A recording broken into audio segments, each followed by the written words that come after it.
Hi friends! Welcome to Nischala's kitchen. ఈరోజు నిశ్చలాస్ కిచెన్‌లో ఇంకొక హెల్తీ వెరైటీ. అమ్మమ్మ రెసిపీ సొరకాయ శనగపప్పు కూర. ఒక అరకప్పు శనగపప్పుని ముందుగా వాటర్‌లో నానబెట్టుకోవాలి. ఆ తర్వాత ఒక లేత సొరకాయని తీసుకొని దాన్ని చిన్న చిన్న ముక్కలుగా కట్ చేసుకోవాలి. తర్వాత స్టవ్ మీద కుక్కర్ పెట్టుకుని ఆయిల్ వేసుకొని పోపు దినుసులన్నీ వేసుకోవాలి. జీలకర్ర, ఆవాలు, పచ్చిశనగపప్పు, మినపప్పు, ఎండుమిరపకాయలు వేసుకుని పోపు కొంచెం ఫ్రై అయిన తర్వాత ఒక పెద్ద ఉల్లిపాయని కొంచెం పెద్ద పీసెస్‌గా కట్ చేసుకొని ఉల్లిపాయలను కూడా వేసి ఒక్కసారి ఫ్రై చేసుకోవాలి.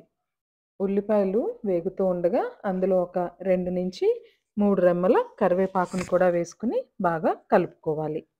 ఈ కర్రీ ప్రాసెస్ అంతా కూడా మనం ఓన్లీ ప్రెషర్ కుక్కర్‌లోనే చేయబోతున్నాం. చూడండి. నేనైతే ఇక్కడ ఇలాంటి వెజిటబుల్ చాపర్‌తో సొరకాయ ముక్కల్ని కట్ చేసుకున్నాను. ఇప్పుడు ఉల్లిపాయలు కొంచెం వేగి కలర్ మారిన తర్వాత అందులోకి సొరకాయ ముక్కల్ని యాడ్ చేసుకోవాలి.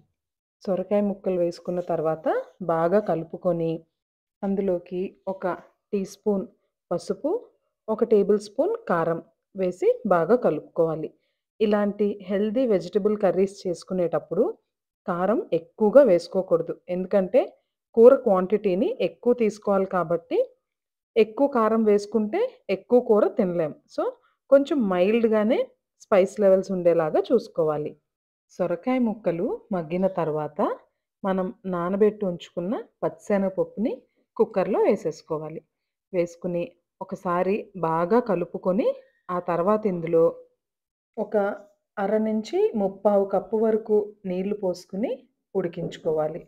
నీళ్లు పోసుకున్న తర్వాత ఒక్కసారి కూరని బాగా కలుపుకొని కుక్కర్ మీద మూత పెట్టేసుకోవడమే. మూత పెట్టుకుని 2-3 విజిల్స్ వరకు రానివ్వాలి. ఇది ఇలా ఉడుకుతూ ఉండగా మనం కూరలో వేసుకోవడానికి ఒక చిన్న మసాలాని తయారు చేసుకుందాం. చూడండి, ఒక చిన్న రోట్లో ఒక టేబుల్ స్పూన్ ధనియాల పొడి, 6-7 వెల్లుల్లి రెబ్బలు వేసుకొని దంచుకోవాలి. దంచుకొని మన కూర ఉడికేలోపు దీన్ని రెడీ చేసుకొని పక్కనుంచుకుందాం.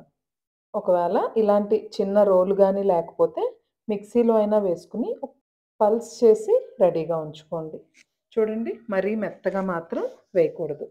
ఇప్పుడు మనకి 3 విజిల్స్ వచ్చిన తర్వాత కుక్కర్ మూత తెరిసి ఒక్కసారి కూరని బాగా కలుపుకోవాలి. ఆ తర్వాత మనం రెడీ చేసి ఉంచుకున్న వెల్లుల్లిపాయ, ధనియాల పొడి, కారం, రుచికి సరిపడా ఉప్పు కూడా యాడ్ చేసి ఒక్కసారి బాగా కలుపుకోవాలి. కలుపుకున్న తర్వాత కొంచెం వాటర్ వేసుకొని ఉడికించుకోవాలి. చూడండి, మనం వేసిన వాటర్ అంతా కూడా కూరలో ఇనికిపోయింది కదా! సో, కొంచెం వాటర్ వేసి ఒక్కసారి కూరని ఉడికించుకోవాలి. అంతే. మన టేస్టీ అండ్ సింపుల్ సొరకాయ శనగపప్పు కూర రెడీ. ఇలాంటి హెల్తీ కర్రీస్ చేసుకున్నప్పుడు ఎప్పుడు కూడా అన్నం క్వాంటిటీ తక్కువ, కూర క్వాంటిటీ ఎక్కువ ఉండేలాగా తినాలి. ఇది రైస్‌లోకి అలాగే చపాతీలోకి కూడా చాలా బావుంటుంది. అంతే అండి. మీరు కూడా ఈ హెల్తీ రెసిపీని ట్రై చేసి మీ ఫ్రెండ్స్ అండ్ ఫ్యామిలీ మెంబర్స్‌తో షేర్ చేసుకోండి. అండ్ వీడియోకి లైక్ చేయడం మాత్రం మర్చిపోవద్దు. బాయ్.